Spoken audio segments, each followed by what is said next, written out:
नमस्ते, अभिवादन आपका इनोसेंट इन्वेस्टर के इस नए वीडियो में कल की बाजार कहाँ खुलेगी बात करेंगे। इस पे पहले निफ्टी का चार्ट आपको दिखाना चाहेंगे। एक रेड कैंडल बनी थी इससे पहले वाले ट्रेडिंग सेशन में, क्योंकि फ्राइडे था इसलिए ये हमें एक्सपेक्ट करके रखना चाहिए था कि बाजार एक ऐसी कैंडल बना सकती है। मैंने आपको पहले ही वार्निंग दी हुई थी, लेकिन क्या ये कैंडल बुरी थी? जी हाँ, कैंडल बुरी थी अगर हम सिर्फ देखें इसको दूर से, लेकिन अगर आप थोड़ा सा अंदर घुसोगे तो ये कैंडल बिल्कुल भी बुरी नहीं थी, क्योंकि हम 17,500 एक साइकोलॉजिकल लेवल है उसके ऊपर क्लोज किए थे।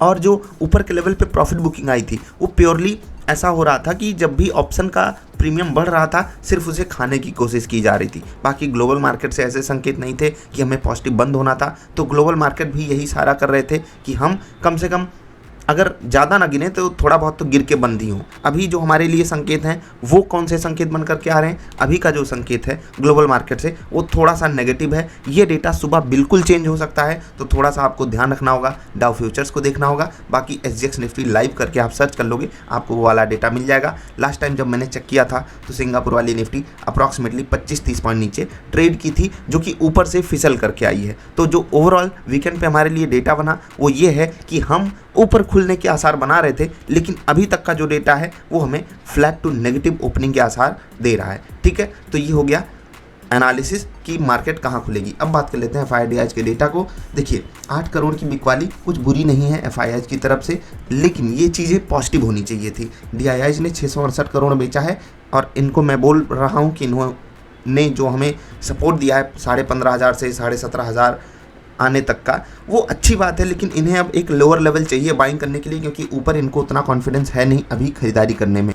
अब एक इम्पॉर्टेंट मुद्दा कि ये वीडियो लेट क्यों हो गई, तो यार चल रहा है भारत पाकिस्तान। अभी तो जब मैं वीडियो बना रहा हूँ आपके लिए 16वां-17वां ओवर अभी चल रहा है और भारत अच्छी स्थिति में नहीं था। भुवनेश्वर कुमार ने आकर के थोड़ा सा रिदम हमारे लिए बनाया, एक विकेट ले लिया, और यही हम एक्सपेक्ट करते हैं किसी भी एक्सपीरियंस्ड प्लेयर से। और आप में से बहुत सारे लोग क्रिकेट नहीं देखते होंगे तो सोचते होंगे कि मैं क्रिकेट क्यों देखता हूँ। तो देखो यार, यहाँ पर प्रेशर हैंडलिंग आप बहुत अच्छे से सीख सकते हो। जब कोहली मिसफील्ड कर देते हैं बाउंड्री पे तो उनकी शक्ल किस तरीके से बनती है, वो किस तरीके से चीज़ों को टैकल करते हैं। जब एक सरदार जी जो कैच छोड़ देते हैं तो वो किस तरीके से रिएक्ट करते हैं, आपको ये सब चीज़ें देखनी होती हैं। अभी बिल्कुल लाइव ये घटना घटी तो मैं आपको बता रहा हूँ। बाकी आप कप्तान जो फील्ड पे रहते हैं, यानी कि जो टीम फील्डिंग करती रहती है, उनके कप्तान को देखिए। अगर एक प्रेशर वाला मैच हो जाता है, खासकर भारत पाकिस्तान, और खासकर ऐसा जहाँ पर कुछ बॉल में कुछ रन चाहिए हो, और मतलब चीज़ें आप समझ रहे हो ना मैं क्या कह रहा हूँ, तो ये सब चीज़ें काफ़ी अच्छे से आप हैंडल कर सकते हो। बाकी मैं ये नहीं कह रहा हूँ जाकर के मैच देखने लगो, नहीं देखते तो मत देखो। चलिए आगे बढ़ते हैं। इंपॉर्टेंट लेवल्स की अगर मैं बात करूं तो जो आपको बताए जाते हैं उनकी अहमियत क्या है, यहाँ से आप चेक कर सकते हो। देखिए सिर्फ एक लेवल बताऊंगा, और ये लेवल आपको ऐसा नहीं कभी भी करता कि आपको नुकसान होने देता। बाकी नेट क्या हुआ था उसके लिए आप मेरी एनालिसिस वाली वीडियो देख सकते हो, मैंने आपके लिए बनाई थी। इंट्राडे स्टॉक्स आपको बताएंगे, उससे पहले कि स्टॉक का डिस्कशन ज़रूरी है। मैं आपको अपनी गलती यहाँ पर बिल्कुल बताना चाहूँगा, और ये आप में से भी बहुत सारे लोग ये वाली गलती करते होंगे, और ये गलती मतलब क्यों नहीं करनी चाहिए वो मैं आपको समझा देता हूँ। देखिए जो सबसे बड़ा पॉइंट है इस स्टॉक में वो है बाइंग का। ठीक, मैंने यहाँ पर बाइंग तो करी, बेस्ट बाइंग, मतलब one of the best buying of 2022 है ये मेरे लिए। ठीक, मैंने बाइंग करी। कहाँ पर बाइंग करी थी? मैंने 1012 रुपये के आसपास मेरी जो बाइंग है वो है। अब ये बाइंग मैंने क्यों करी, मैंने आपको हिंट दिया था या नहीं? सब कुछ दिया था, हिंट भी दिया था, और प्लस एक वीडियो, सिर्फ एक वीडियो मैं आपको बताता हूँ, वॉल्यूम एक्शन ट्रेडिंग, जा करके देख लो, आप खुद समझ जाओगे कि इस लेवल के आसपास यहाँ पर बाइंग क्यों करनी थी। ठीक, इस लेवल पे आपको क्यों बाइंग करनी थी आप समझ जाओ। ठीक है, तो बाइंग हमने कर ली, तो गड़बड़ी क्या हो गई? क्या मैं अभी भी स्टॉक होल्ड कर रहा हूँ? जी हाँ, होल्ड कर रहा हूँ। तो गड़बड़ी कहाँ हो गई? आपको लग रहा होगा कोई गड़बड़ नहीं है सर, आप 1012 पे खरीदे, स्टॉक 2581 पे है, तो इसमें गड़बड़ क्या होगी? गड़बड़ ये हो गई दोस्त कि मेरे पास क्वांटिटी लेस देन 1% की है यहाँ पर। जो अगर मेरा पोर्टफोलियो 100 रुपये का है तो मेरे पास ये स्टॉक सिर्फ 1 रुपये का है। समझ गए आप? मतलब क्वांटिटी काफ़ी कम रखी, और ये कॉन्फिडेंस कहाँ से नहीं आ पाया? क्योंकि मैं इंतज़ार कर रहा था कि ये स्टॉक गिरे तभी मैं ऐड करूँगा। जैसे यहाँ पर जो मेरा इंतज़ार था वो ऑलमोस्ट कंप्लीट हो जाता, लेकिन ये स्टॉक नहीं गिरा, मार्केट जबकि गिरी थी। ठीक है, मार्केट ने अपॉर्चुनिटी दी थी लेकिन स्टॉक ने नहीं दी हमको अपॉर्चुनिटी। उसके बाद स्टॉक ऐसी कोई सिग्निफिकेंट करेक्शन नहीं दिखाया, और मेरी सबसे बड़ी अभी तक की कमी यही है कि मैं कुछ ज़्यादा ही इंतज़ार करने में यकीन करता हूँ। लौट की चीज़ें नहीं आती हैं, क्या किया जाए, लेकिन अगर आ जाती तो कमाल हो जाता, ऐसा मैं सोचता हूँ। बाकी भारत पाकिस्तान मैच पे यार कुछ लोग पूछ रहे हैं क्या होने वाला है, तो यार रिजवान जो है कोहली से काफ़ी अच्छी बैटिंग किया है, तो पाकिस्तान यहाँ पर विक्ट्री डिजर्व करता है। अब आप कहोगे कि यार आप पाकिस्तान को सपोर्ट कर रहे हो, अब यार हमसे कितने पीछे वो लोग स्पेंडिंग करते हैं अपने खिलाड़ियों के ऊपर, फिर भी वो अगर इतना अच्छा खेल रहे हैं यार, तो हमें अपने खिलाड़ियों को थोड़ा सा वो देना चाहिए ना, भाई तू क्या कर रहे हो। मतलब कम से कम पाकिस्तान के सामने आज के मैच में कम से कम 200 प्लस रन तो बनने चाहिए थे। हम 15, 20, 25 रन शॉर्ट हैं। कोहली को और तेज बैटिंग करनी चाहिए थी, लेकिन आप कहोगे विकेट इतने गिर गए। तो वही मैं कह रहा हूँ ना, 0 पे क्यों आउट हो रहे हैं हमारे प्लेयर्स। वो थोड़ा सा मतलब, अब यार दूर से कहना आसान हो जाता है, लेकिन मैं सिर्फ उस पॉइंट से बोल रहा हूँ कि स्पेंडिंग क्यों करवा रहे हो। अगर पाकिस्तान हमसे अच्छा खेल रहा है, मैं बोल रहा हूँ आज पाकिस्तान के प्लेयर्स ने हमसे अच्छी बैटिंग करके दिखाई है। सदी शुरुआत करी, हमारी अच्छी खासी शुरुआत आ करके बिगाड़ गए मिडिल ऑर्डर बैट्समैन। तो ये सब चीज़ें आपको खुद देखनी होंगी ना। मैंने कहा था रियलिटी चेक करो, और रियलिटी चेक यही है कि भारतीय cricket players are not playing well.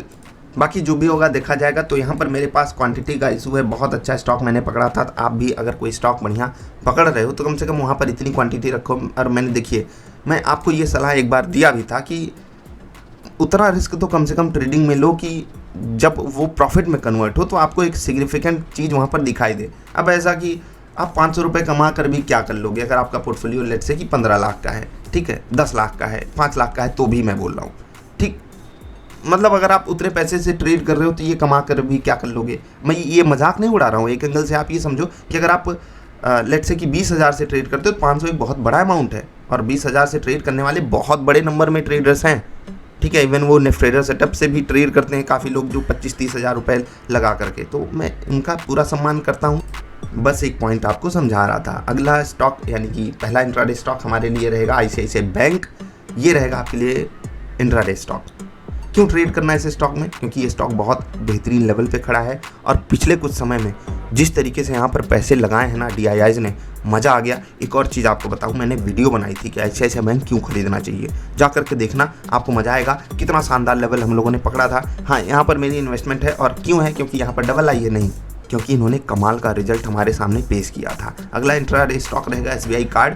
गिरने की संभावना है, जी हाँ, 940 एक बहुत इंपॉर्टेंट लेवल है, रेजिस्टेंस है। तो यहाँ पर आपको थोड़ा सा इस स्टॉक को ट्रैक करना होगा। इधर साइड आपको बढ़िया ट्रेड मिलेगा। BPCL 320 के आसपास है, तो 320 के नीचे आपको सेल साइड का ट्रेड लेना है, या फिर यहाँ पर एक गैप अप मिले। क्यों गिर गया, ये हम सब ऐसे कारण डिकोड करते रहेंगे, लेकिन चीज़ें नहीं समझ में आएंगी। DLF रहेगा अगला इंट्राडे स्टॉक। कुछ भी यहाँ पर बताने की जरूरत नहीं। भारतीय एयरटेल में भी इंपॉर्टेंट लेवल है, 730 का ऊपर खड़ा है।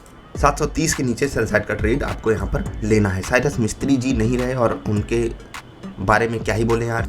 टाटा ग्रुप, टाटा सन्स के एक्स चेयरमैन थे वो, और मर्सिडीज से चल रहे थे। और ये मैंने शेयर भी किया था जो लोग कॉन्टैक्ट लिस्ट में हैं, क्या टाटा ग्रुप का एक्स चेयरमैन मर्सिडीज से क्यों चल रहा है, वो लैंड रोवर से क्यों नहीं चल रहा था। और रही बात दूसरे एंगल की, तो ऑफकोर्स ये बात है, उन्होंने सीट बेल्ट नहीं लगाई होगी, और हम सब दूसरों को बहुत ज्ञान खूब ज्ञान अपने एम्प्लॉयज़ को दिए होंगे, बहुत सारा ज्ञान दे दिए होंगे, अंधाधुंध ज्ञान दिए होंगे, लेकिन अपने ऊपर इम्प्लीमेंट नहीं करते हैं। हमें से बहुत सारे लोग होते हैं, दूसरों को खूब ज्ञान देते हैं, लेकिन खुद के ऊपर इम्प्लीमेंटेशन नहीं करते हैं, और खामियाजा बहुत भयंकर होता है। तो साइरस मिस्त्री जी को मुक्ति मिले, यही उम्मीद है प्रभु से।